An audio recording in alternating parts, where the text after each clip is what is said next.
So I'm going to do something a little different today. I'm going to look at an old role-playing game.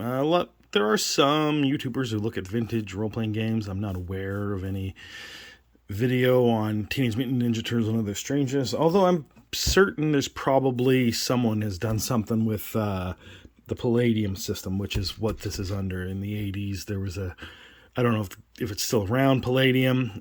They had a specific system of role-playing games that was the basis for a bunch of role-playing games they put out. There was some futuristic ones, some superhero ones, some obviously Ninja Turtle ones, and I don't think there might have been a fantasy-based one.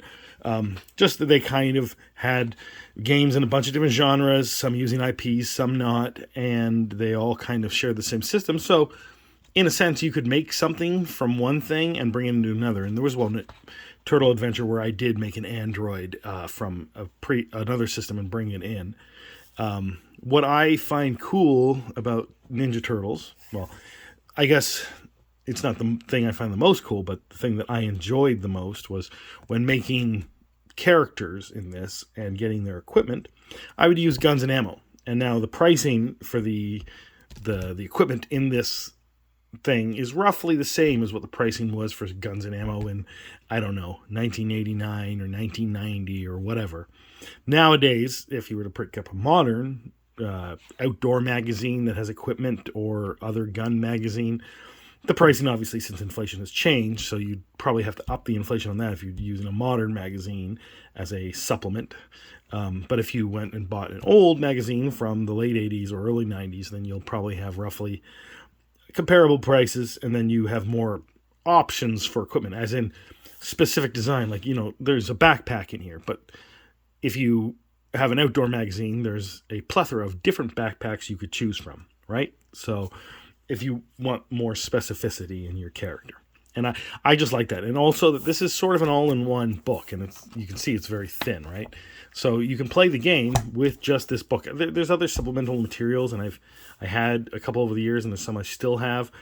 But again, as I've mentioned in other videos, I don't use a lot of pre-made adventures except to carve out ideas from them, or characters, like pre-made characters that are already in them, like NPCs and stuff like that. But for the most part, I just make up stuff as I see fit. I used to write down a lot of stuff, but now, because of various experience, I can just sort of wing it, right? And even to some degree, I can wing it with NPCs that haven't been made up.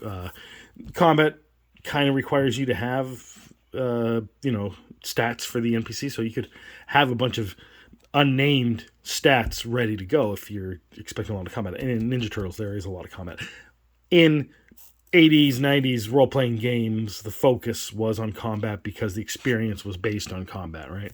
So, and I prefer that the number one thing in a role-playing game is combat, and that other things, and combat is part of role-playing. You are role-playing when you're in combat because you're not a mutated turtle or a Japanese guy with spikes on his armor. You are playing a role, and you are not an expert in martial arts. So there you go. Anyway, I just like, things that focus on the action, right? And then also have people that you can interact with. And I have NPCs that you can interact with that, won't advance the story whatsoever, because that's like real life. You can interact with people on the street. They're not going to advance whatever your story is or whatever you're trying to do. Like, let's say, I don't know, you're trying to buy several shares of some company or whatever, and then you're walking down the street and some guy's walking towards you, asks you for a cigarette, and you're like, oh, how do I get this stock in this company? That guy's going to be like, just give me the cigarette and keep going. That's what I'm saying. There needs to be a lot of people that have nothing to do with anything and are uninterested in whatever it is you're doing, or fearful of you, or, maybe they're just helpful idiots cheering you on, that kind of stuff. Whatever. And then there are NPCs that can help advance the story, right? So let's take a look into this. And I haven't looked at this basically since I played it in the 90s.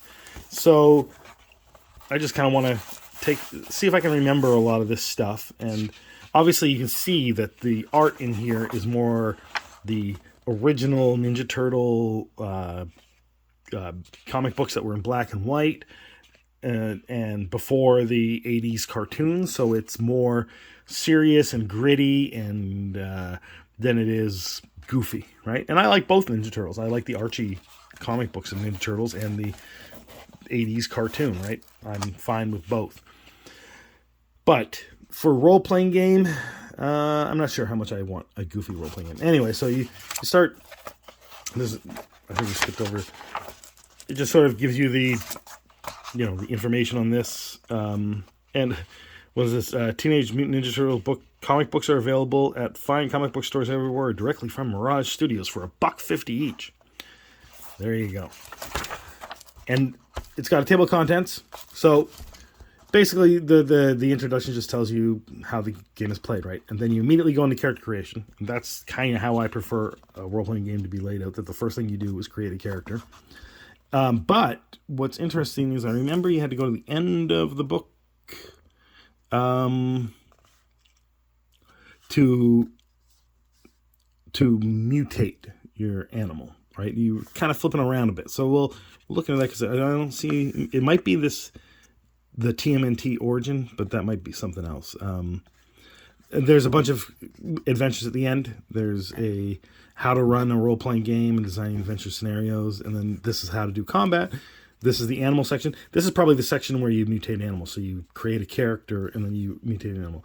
I have flipped them, because I usually start with mutating the animal, then figure out what I want to do. And it seems that's... Like, they always flip that. Like, they do race first, and then class in a lot of role-playing games, when really you want to kind of start off with your stats, pick a class, pick a race that's tailored to it. Anyway, that doesn't really matter that much, right? So this introduction just kind of gives you an outline of how the game goes, right? And then you get into creating characters. And the attributes are IQ, ME, PS, PP, PE, PB, SPD. So IQ is easy to know. Mental endurance is... that's mostly for psionics, I think. Mental affinity, and that's basically charisma.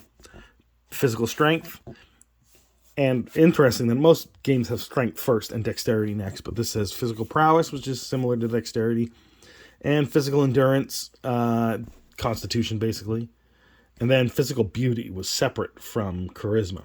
Interesting. And speed. So 1, 2, 3, 4, 5, 6. So there's no wisdom, but I mean, so intelligence question is more like intelligence.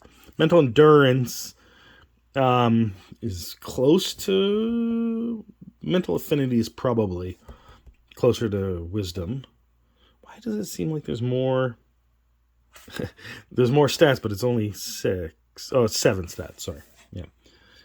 Anyway, speed is... so technically 8, yeah. So 8 stats. And... you do the normal rolling of your stats, which is probably just the 3d6 at first, but I think everyone probably just moved over to the 4d6 and discard the lowest and then roll them 6 times and then put them wherever you want. But a lot of people liked hardcore mode where you just roll 3d6 in order and that's the thing you get. And there's sort of in between, like, getting points for your stats and building up that way, but then you get an average type character, or you don't have as many highs and as many lows. Anyway, so that you get your stats, and then you figure out your hit points, and then you choose your animal type, right? And you roll to figure out what animal you get.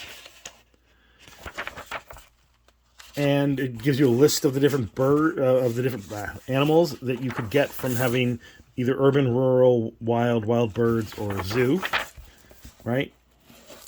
And then you figure out your cause of mutation, and I can't remember what that... it gives you... These are kind of like backgrounds, actually, and this is before there were backgrounds, so I don't know. I don't know if Palladium started this background stuff or whether it had been percolating around that time period. I just didn't know that backgrounds had started that early, right? I forgot about this part. So they give you money, skills, and basically a background. And it gives you certain equipment, money. What else does it give you? The skills. So it doesn't look like it gives you any more mutation points. And I'll get into that. So Bio-E points, special abilities, growth levels, steps. So basically, you choose the animal that you are, and I think the animal starts at a certain place. Let me see if I can see this back on here. So 36 to 50, 51 to... Doesn't tell me when you start, what size you are. Second roll, specific table. Oh, so your second roll, you roll in here for the specific animal. Optional, they can choose, right? Because it's pretty well balanced, because what I'm looking for is the larger animals have less mutation points, because they start off with an advantage in size and power, right? And the smaller animals have more mutation points. And then invariably what you end up doing is mutating up or down to somewhere in the middle, right? To get more mutation points, to get more things that you can do, right? So I don't know where you get the growth stuff. Animals undergoing transmutation into intelligence will probably change in size as well. The size of the animal is measured in growth steps. Each animal's original size is listed of growth steps. Is listed in the special section on that animal. So this is where you have to go to where the animals are to get their growth steps. So this is where my issue is the jumping around of where the animals are. So let's just go to the... Let's see. Creating characters, Bio-E points, animal section. So it starts on page 30. So these are powers. Interesting. So you start off with powers, not the actual animals themselves. Animal descriptions. Okay, so now we're at the thing. So you got an aardvark, and let's see. Wait, 40 pounds. Total Bio-E is 60. And I think... So you start with 60, but you don't have much.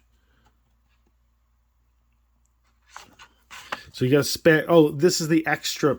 Yeah, the Bio-E is the extra you have left over by taking the base version, right? So if you make the aardvark smaller, you'll get more than 60. But you already start with 60. So that's a medium-sized animal, an aardvark.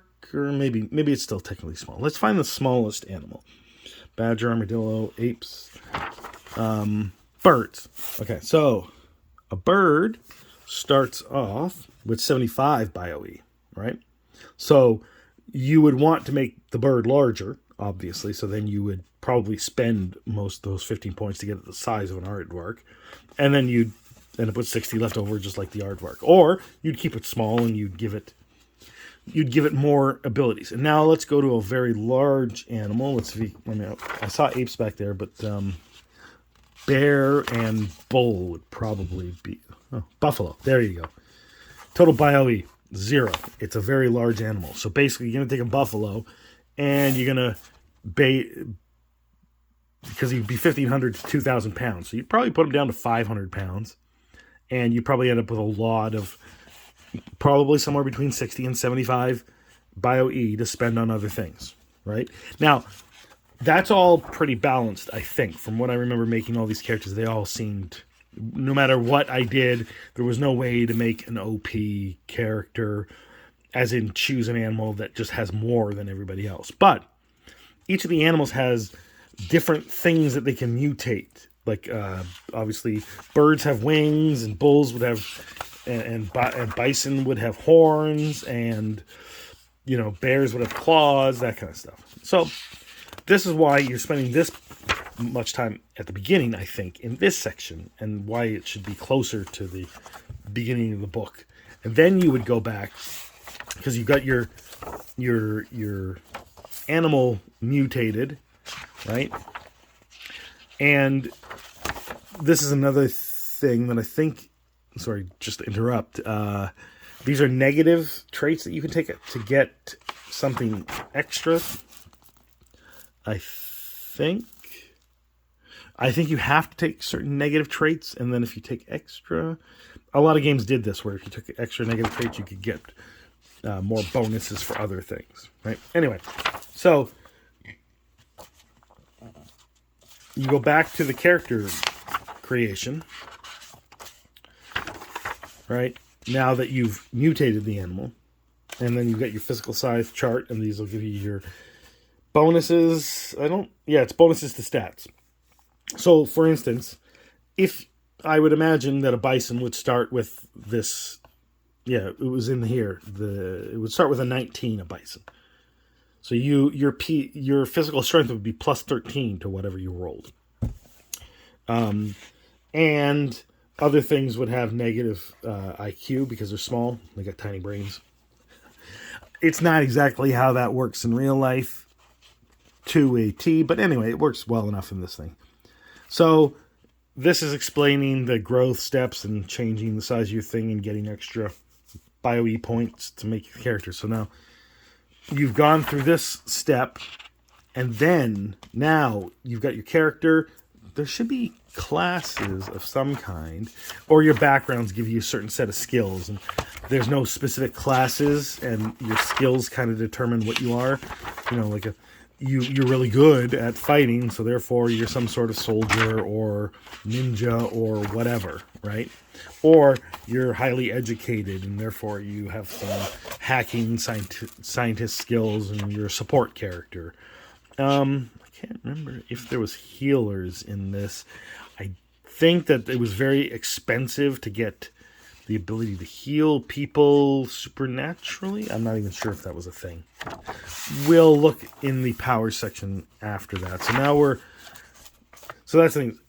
I would mutate the animal, do the stats, mutate the animal, figure out now what the stats are after mutating the animal, and then give them a background, and then go for equipment and money, right? And this is the point where the Guns and Ammo magazine came in handy, in addition to the equipment section.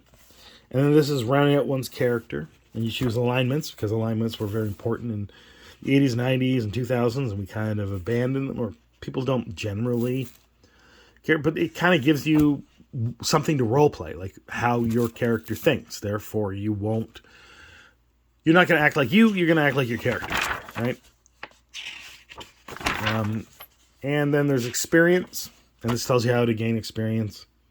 And you can actually get experience for things other than combat. Performing a skill, clever but futile idea, useful idea or action, a critical plan of action. There's nothing that I see in here. There's a playing the character bonus.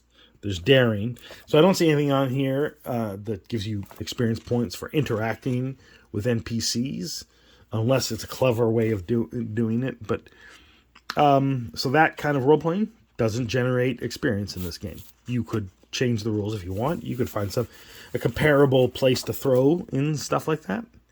So these are insanity. In the context of the game, we'll assume that all heroes are mentally and emotionally sound. Any insanities developed from this point on will be the result of trauma, occasionally physical damage to the head or brain. So you get these after the fact, not before. So if you get a trauma in the game, you'll roll on this and see if you end up getting insanity. Right? They go on for a while in this, but I guess that was a fun part of the game. Then these are educational skills. Now, this is the thing: is there used to be in role-playing games lots and lots and lots of skills to choose from, and I'm pretty sure in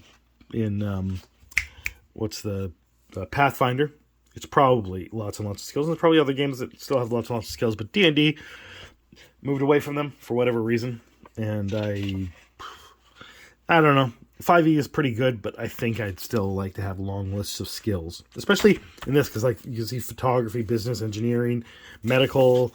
In a modern world, you need lots of skills, or you need to know what your skills are. You can't just do stuff just because you're you, right? So, and it gives you an explanation of the things that you can do and the bonuses you get for doing them, for having the skill, that kind of stuff. And the skills that you choose, again, kind of determine the character you are. Like if you're mechanical engineering, mining, any of these engineering things, or programming, or something like that, you're a support character. You got like prowl, and that kind of stuff. Gymnastics, then you're a rogue type character. And if you have a lot of bodybuilding, weightlifting, and climbing and running, then you are the fighter or the tank or whatever, right? And it's easy because of all these different skills to make unique characters, right? And it's interesting because they have no classes, so you're kind of building your own class, right? And here's the martial arts, the ninjutsu, so you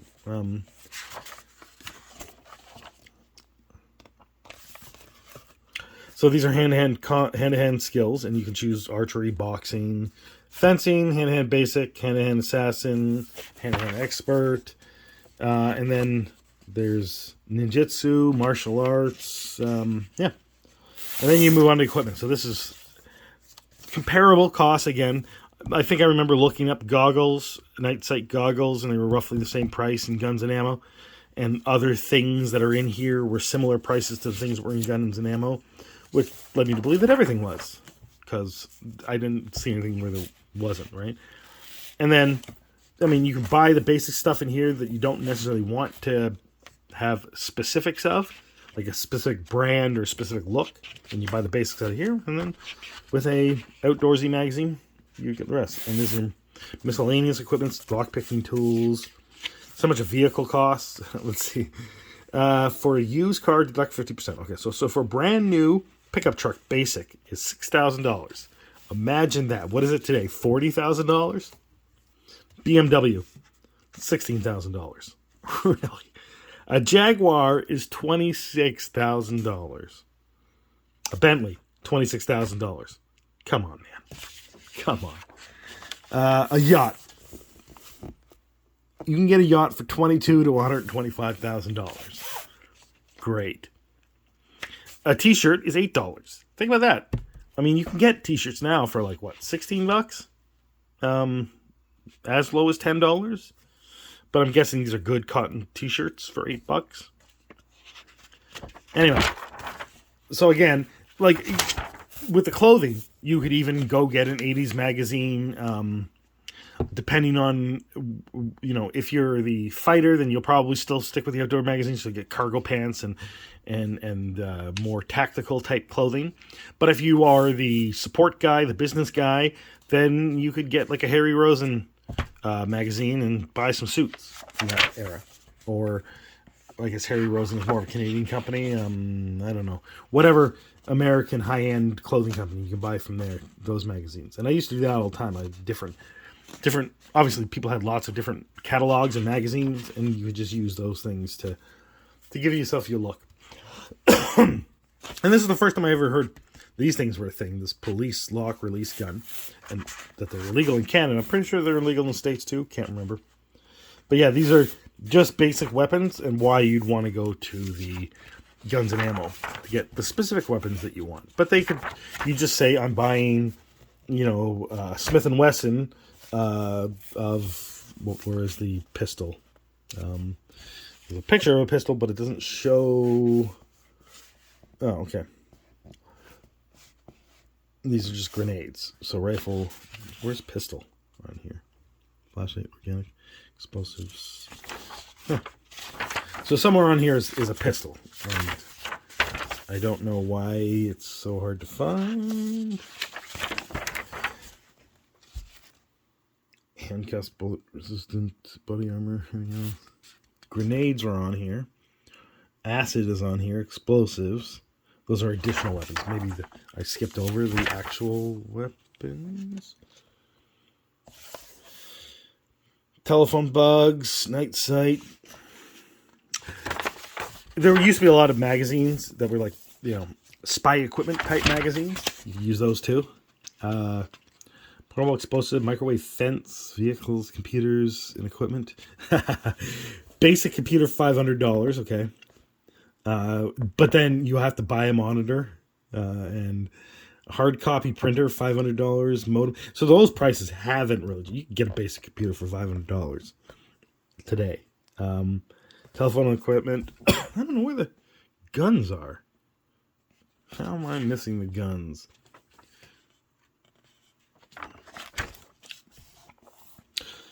Body armor.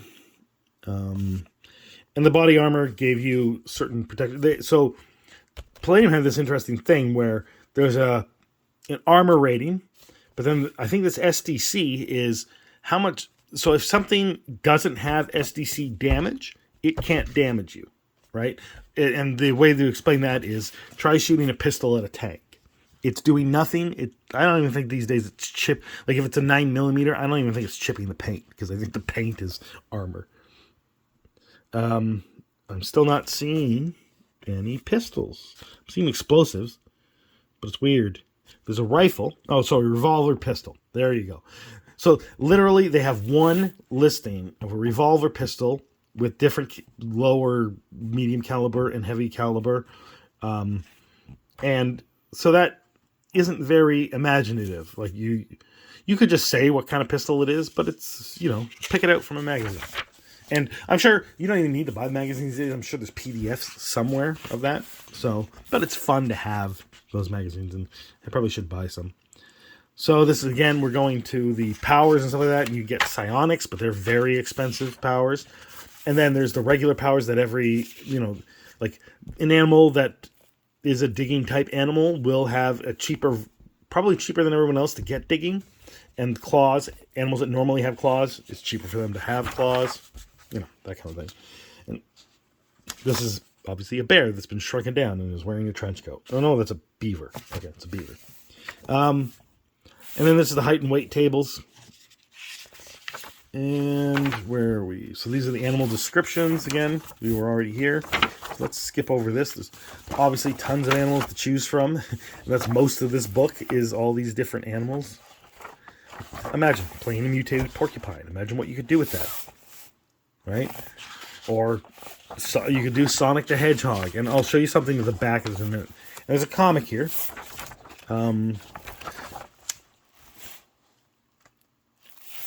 I think this is about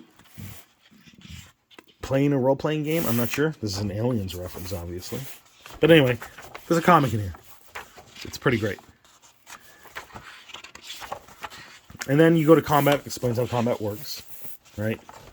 It's a very simple system. It's pretty easy to do. Once you get a hang of it, it moves really quickly. Yeah, so you can see here the SDC stuff on like boats, planes, cars, handcuffs, that kind of stuff. Like shooting handcuffs, right? So where are they? 60 SDC. So that you need something that can do. You can't just shoot handcuffs with a 9mm bullet. You need probably like a 45, maybe. Is that more? I can't remember. I don't know much about guns. I only know a tiny little bit. But anyway, recovery from damage. I didn't look to see if there was, again, psychic healing, but there might be. And if not, then it's just a more hardcore game. I can't remember exactly. But I think there were other Palladium systems that had forms of healing that you could just kind of pour it in. Because I think that the systems themselves were semi-modular. And then you have weapon proficiencies. That's pretty easy to understand. Ancient weapons, modern weapons, because obviously this is Ninja Turtles, so you're going to be using swords and guns. So this is, again... Oh, so all the guns are back here. They put the guns in the back section, right? But again, if you want a specific brand of gun or a specific look of a gun, then again, use a magazine. This is the Game Master section. Tells you how to run the game. And these are the adventures.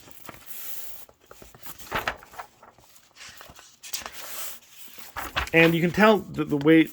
So this was... Oh, they're called the Terror Bears. I thought they were called the No Care Bears. That was one of my favorite parts of this. I thought they were called the No Care Bears. But Pain Bear, Fear Bear, Doom Bear, Nightmare Bear. I wonder if they have psychic powers. I can't remember exactly.